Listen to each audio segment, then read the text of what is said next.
Атамекендик товар өндүрүүчүлөр үчүн салыктагы жеңилдиктер боюнча ишкерлерге түшүндүрүү иштери жүрүүдө. Бул багытта мамлекеттик салык кызматынын төрагасы Алмамбет Шыкмаматов өлкөнүн бардык аймактарындагы дыйкан фермерлер, ишкерлик тармактагы өкүлдөрү, кайра иштетүүчүлөр, айыл чарба боюнча сыртка товар саткан бизнес өкүлдөрү менен жолукканда бир катар суроолоруна жооп берди. Бул иш-чара мамлекеттик органдар менен агро өнөр жай комплексинин өкүлдөрүнүн ортосунда конструктивдүү диалогду түзүүгө багытталган.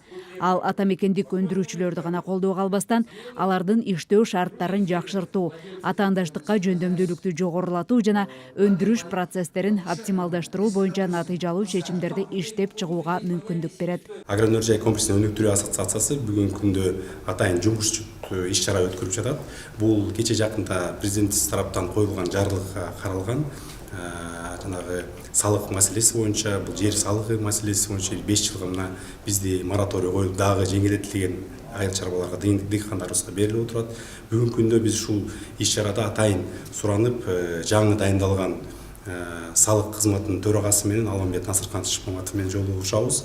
Анын командасы менен бүгүнкү күндө бизде дыйкандарыбыз, ар бир тарап, кайра иштетүүчү компаниялардын өкүлдөрү биргеликте бир жумушчу топто бир эмеде талкуулап айыл чарба тармагын мындан ары кандай кылып жөнөкөлтүрсөк болот, ошол эле себепте биз өз тараптан кандай өзүбүздүн салымыбызды кошобуз мамлекетибиз үчүн бюджетке ушундай чоң бир иш-чараны өткөрүп турабыз.